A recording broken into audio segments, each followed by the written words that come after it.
Alors, on enchaîne avec la correction de deux exercices, le 161 et le 167 de la page 269. Donc, le 161, il y a une petite modification à faire dans l'énoncé, si vous ne l'aviez pas vu. Vous devez enlever le 2 qui se trouve devant le i si ce n'est pas fait sur votre livre, et vous avez même le droit de le barrer sur votre livre. Donc on vous demande de déterminer les entiers n de telle sorte que ce nombre-là, à la puissance n, soit un nombre réel. Donc déjà déterminons, puisque puissance n et forme algébrique c'est pas terrible, donc on va déterminer la forme exponentielle. On calcule le module, on trouve 2 racines de 2, on calcule un argument et on trouve pi sur 6. Donc voici la forme exponentielle de ce nombre-là. On met tout à la puissance n, donc le module va être à la puissance n, mais ça c'est un nombre réel, donc lui on s'en fiche, et on aura exponentielle de pi sur 6 qui va être à la puissance n, donc le n va rentrer à l'intérieur. Et ça va être important puisque c'est sur lui qu'on va travailler pour savoir si oui ou non ça va être un nombre réel. Si ce nombre-là est un nombre réel, eh bien le tout sera un nombre réel. Pour ça, il faut que l'argument, donc ici npi sur 6, soit égal à 0 modulo pi. C'est les seules conditions pour être un nombre réel, soit l'angle est égal à 0, soit il est égal à pi. C'est donc 0 modulo de pi ou pi modulo de pi, et on peut résumer ça en juste 0 modulo pi, ce qui sera plus simple à manipuler. Donc on transforme, ça nous donne npi sur 6 égale à 0 plus k fois pi, ce qui revient à 0 modulo pi, avec k appartenant à z. Et donc, le 0 peut s'enlever, on a pi de chaque côté, on peut les diviser puisqu'il est non nul, et on peut multiplier par 6 à droite, et ça nous fait n égale à 6 fois k. C'est ce qui nous reste. Avec k appartenant à z, et bien ceci nous donne que n est un multiple de 6, entier positif ou entier négatif. Ça fonctionne dans les deux cas. Donc cette écriture-là est très usuelle pour ceux qui font ce maths dans la partie arithmétique. Et pour les autres, eh bien évidemment, quand on remplace k par 0, 1, 2, 3, ou moins 1, moins 2, moins 3, on retrouve que des multiples de 6. Mais c'est quelque chose que normalement vous avez vu au collège. Et donc, on poursuit avec le deuxième exercice, le 167, décomposé en deux parties avec pas mal de calculs. Et si vous ne faites pas avec les formes exponentielles, ça va être très compliqué, surtout pour la partie B. Et donc, vous avez un nombre A, un nombre complexe A, un nombre complexe Z0, et à partir de là, on construit une suite Zn égale à Z puissance n égale à A puissance n fois Z0. Alors, le Z puissance n de l'énoncé, en fait, est mal écrit, c'est pas Z puissance n, c'est Zn, c'est un indice. Quoi qu'il arrive, c'est A puissance n fois Z0. Donc déjà, on vous demande de calculer Z1 sous forme algébrique et sous forme exponentielle, puis pareil avec A carré, donc deux nombres, on va dire 5, on va utiliser régulièrement. Z1, c'est A fois Z0. On remplace A et Z0, on développe, on simplifie, on obtient pour forme algébrique 3 plus 3 racines de 3i, ce qui va nous permettre de calculer sa forme exponentielle, et on va obtenir 6 exponentielle de i pi sur 3. On fait pareil avec A au carré, donc on prend la forme algébrique du nombre A, on le met au carré, on développe, on simplifie, on fait attention, et on obtient racine de 3 quarts plus 1 quart de i. Et ça, on va le déterminer sous forme exponentielle, donc on peut calculer son module, un argument, et on trouve ceci. Bon, dans ce cas-là, comme on vous donne la réponse, on peut aussi faire autrement, calculer la forme algébrique de 1,5 exponentielle de i pi sur 6 en passant par la forme trigo, et cosinus pi sur 6, racine de 3 sur 2, sinus de pi sur 6, 1,5, on distribue avec le 1,5, on peut retrouver aussi cette expression-là. C'est une autre façon de faire en utilisant la réponse de la question. Ce qui n'est pas de triche, puisqu'on vous le donne dans cet énoncé. Alors nous passons au calcul de Z3, on vous demande, et pareil pour Z7, on vous demande de l'exprimer sous forme de combinaison, on veut l'exprimer avec Z1 et A carré. Alors Z3, sa définition c'est A au cube fois Z0. Pour avoir A carré, j'ai un A en trop, donc il faut que je le mette dehors de mon A au carré. Et il va être associé à A fois Z0, et A fois Z0 c'est Z1. Donc on peut dire que c'est A carré Z1. Et ça répond à la première partie de la question.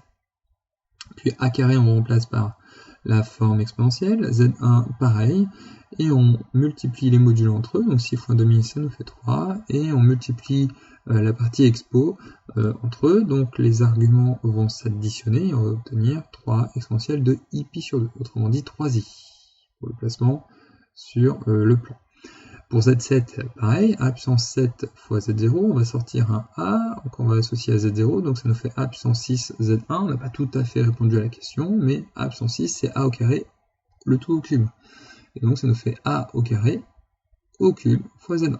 Et donc ça nous donne l'expression demandée à la toute première partie de la question, de la question numéro 2. Puis on remplace A carré par sa forme expo, on met à la puissance 3, et on va simplifier avec cette partie-là. Et on va obtenir 3 quarts exponentielle de I fois 5pi sur 6. On vous demande de les placer. Donc A0, A1, A2, A7. Et puis j'ai placé également le nombre A, qui n'était pas demandé. Hein. Donc A3 c'est évident, A0 c'est évident, 6 plus 6i. Par contre pour les deux autres c'est un peu plus embêtant à tracer. Alors déjà on a une information, c'est que le module de Z1 c'est égal à 6, comme ici. Donc on peut faire un cercle de rayon 6 et de centre l'origine. Donc déjà le point A1 y appartient. Puis on sait exactement que la partie réelle vaut 3. Donc ça sera l'intersection de la droite verticale passant par 3, coupant notre cercle. Donc il va le couper ici, et pareil en bas, donc dans la partie conjuguée, comme la partie imaginaire est positive, c'est forcément ce point-là. Puis, on a une deuxième chose à faire, c'est sur le A7. Donc là, on a que le module est égal à 3 quarts.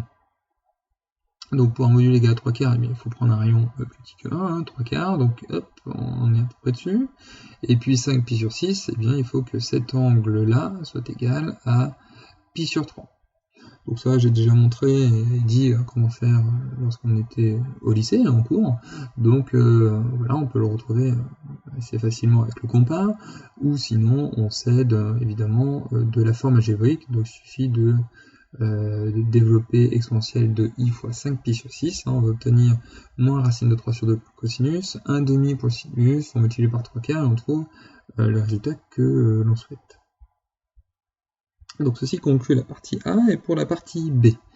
Donc la partie B, on définit une suite, la suite Rn de nombres réels, puisque c'est un module de nombres complexes, donc forcément Rn c'est une suite de nombres réels, quoi qu'il arrive supérieur ou égal à 0. Et même strictement positif, puisqu'on ne peut pas faire le module de 0, vu la définition de Zn. Et donc on vous demande d'exprimer Rn de façon explicite, c'est-à-dire en fonction de n. La question nous paraît vouloir une démonstration par récurrence, alors qu'en fait pas du tout. On peut essayer, et puis ça va marcher, hein, mais on n'est pas obligé. Puisque ici, la définition de Rn, c'est le module de Zn. Zn, on connaît son expression, c'est A puissance n fois Z0. Donc avec les modules, on va obtenir module de A à la puissance n fois module de Z0. Module de Z0, eh bien, on le calcule entre 6 racines de 2, et le module de A, qui est la racine carrée du module de A au carré, donc racine de 1,5, c'est-à-dire racine de 2 sur 2, où on le calcule directement aussi. On met tout ce nombre à la puissance n fois 6 racine de 2, et on doit exprimer ça sous cette forme-là. Donc là, pour l'instant, on ne voit pas comment obtenir. On a racine de 2 sur 2 à la puissance n, et nous on aimerait l'avoir à la puissance n plus 1, c'est-à-dire qu'il manque un facteur racine de 2 sur 2. On a déjà racine de 2, donc s'il était divisé par 2, ce serait génial. Donc divisons-le par 2, et pour que ce soit toujours égal, il faut multiplier ce nombre-là par 2. Donc 6 devient 12, et racine de 2 sur 2. D'où le 12 reste, et racine de 2 sur 2 qui apparaît en plus va se simplifier avec notre puissance n pour nous donner puissance n plus 1. Ainsi, le nombre Rn a une forme, une expression explicite, donc on peut le manipuler facilement. Et en particulier, on sait que c'est un produit de nombres non nuls, donc Rn est toujours différent de 0. Pour démontrer que la suite est géométrique, on peut faire Rn plus 1 sur Rn, on calcule, on simplifie, et on trouve racine de 2 sur 2. Donc c'est une suite géométrique de raison racine de 2 sur 2, et comme on a trouvé un module de Z0 égal à 6 racine de 2, c'est son premier terme, R0. Pour tout entier naturel n, donc le premier c'est n égale à 0. Puis la toute dernière question, qui est décomposée en deux parties, on cherche le premier entier naturel P, donc le plus petit, tel que la longueur de OAP soit inférieure ou égale à 10-3, c'est-à-dire que AP va être très proche de l'origine du plan. Ça se transforme en Rn, donc je laisse n pour l'inconnu, mais j'aurais pu laisser Rp. Donc Rn inférieur ou égal à 10-3, on remplace Rn par son expression, on enlève le 12, il est multiplié, ça devient divisé, ça ne change pas le sens de l'inégalité. L'inconnu étant en puissant, donc il va falloir utiliser le logarithme népérien, qui est croissant, donc ça ne change pas le sens de l'inégalité. La puissance peut donc passer devant, donc on obtient ceci. Puis il faut encore dégommer le ln de racine de 2 sur 2. À l'intérieur, c'est plus petit que 1, donc ça passe de l'autre côté en étant divisé, puisqu'ici j'ai une multiplication, et le sens de l'inégalité va donc changer, ici. Et là, après l'utilisation de la calculatrice pour simplifier ce nombre compliqué, on obtient 27,10, 101 à peu près. Nous, on veut des entiers naturels, donc 27,1 c'est largement suffisant.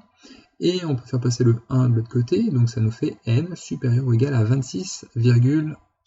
Comme n est un entier, on va prendre donc n égale à 27. Donc ça, c'est la réponse à la question, c'est p égale à 27. D'où, maintenant que c'est fait, qu'on a la valeur de p, on peut remplacer p par 27 pour déterminer la mesure de l'angle orienté en conséquent, pour savoir où il est situé dans le plan. Plutôt en haut, plutôt en bas, à gauche, à droite, une combinaison de tout ça, en bas à droite, en bas à gauche, enfin voilà, pour pouvoir le situer, savoir où il va être situé par rapport à l'origine. Donc, cet angle-là, par définition, c'est l'argument de ZP. Et comme P est égal à 27, c'est aussi l'argument de Z27 modulo de pi. Donc, il suffit de déterminer sa forme expo et on aura directement un argument. ZP, c'est-à-dire Z27, et bien par définition, j'ai ceci, puissance impaire, donc ça m'arrange, je vais pouvoir en sortir 1 pour faire apparaître Z1, et ici A puissance un nombre pair. Puissance 26, c'est comme si je faisais puissance 2, puis puissance 13. Je remplace A au carré par sa forme expo, je simplifie le tout et j'obtiens ceci. Et en haut, j'obtiens que c'est exponentielle de i 3 pi sur 6, autrement dit i, c'est-à-dire pi sur 2. Donc je sais exactement où il est situé.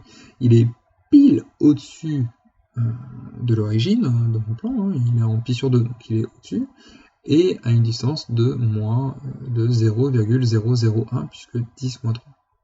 Donc voilà, ceci répond à l'ensemble des questions que j'avais sur cet exercice-là, ainsi que le premier.